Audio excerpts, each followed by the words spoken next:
In today's lecture, we are going to work on fetching our update profile API. For that, I will open user_slice.js. I will close these files and I will open user_routes.js. Come here, minimize this, copy this entire function. Below this, I will be pasting. I will change the function name. I will write update profile. Now copy this. Here I will be pasting. So this is our action type. Inside this async function, we are also accepting the data.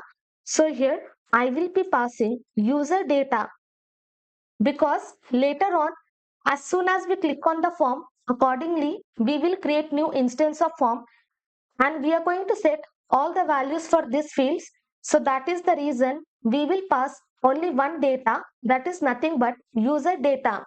And if you are passing only one data as the payload, then this you do not have to wrap in curly braces. Let me come to user routes. This is our profile update, and whenever we are updating something, we should be using put request. But previously, while working with backend, here we have passed post. So what we will do, we will be passing put. Now exact same thing we are going to write. We will write here put. Then what route we have to access?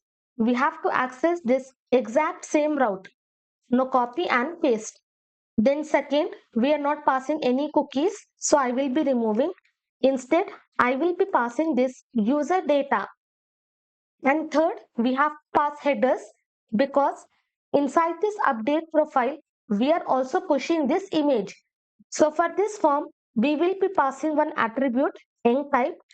Inside this, we will write multi-part form data. So this entire thing we have to pass as a header.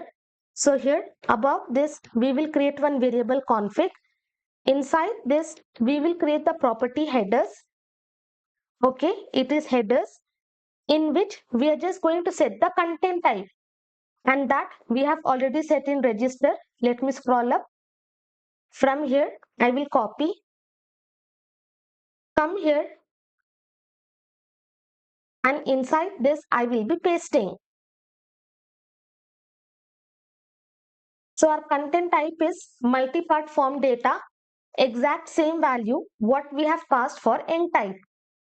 And then this config we have to pass as third argument. And then we are going to return the data. Now I will open user controller. Inside this we are having update profile. If I open, I will scroll down. You can see we are also having one message property. So exact same thing I will copy. Come to user slice. Remove this. Here I will be passing message and inside this what I will write profile update failed. If I am not able to access that error message, inside this object I will be passing this. Let me just wrap inside this single quotes. Please try again later. So in this way we are going to create the API.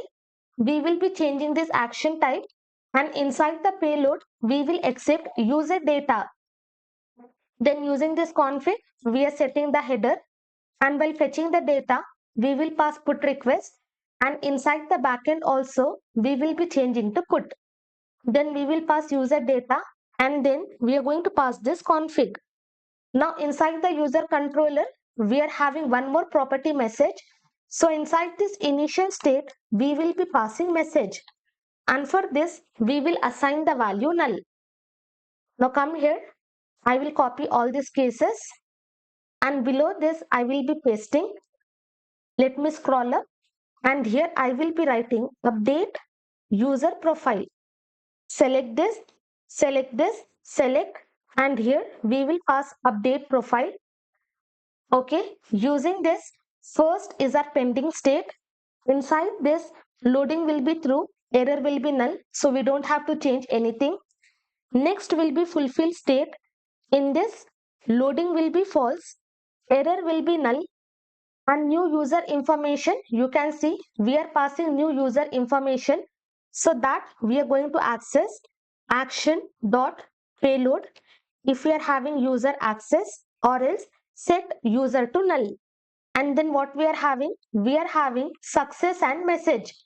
remove this is authenticated, because user profile will only be updated if is authenticated is true. So that is the reason we will not be passing that property. We are having success, and here I will be passing success. Remove this null. So whatever backend values I am having, that I am accessing. Then we are having message copy. Here I will be pasting, and also here I am going to paste. If it is fulfilled, whatever updated data I am having, that I will access. Success will be assigned, because here success will be true, and whatever message we are having, that message will be assigned. And finally, if we are having any error, we are going to throw this error. Let me come here, copy this error message, and inside this I will be pasting. Okay, by chance, if you are not able to access the message, then this error message we are going to show to the user.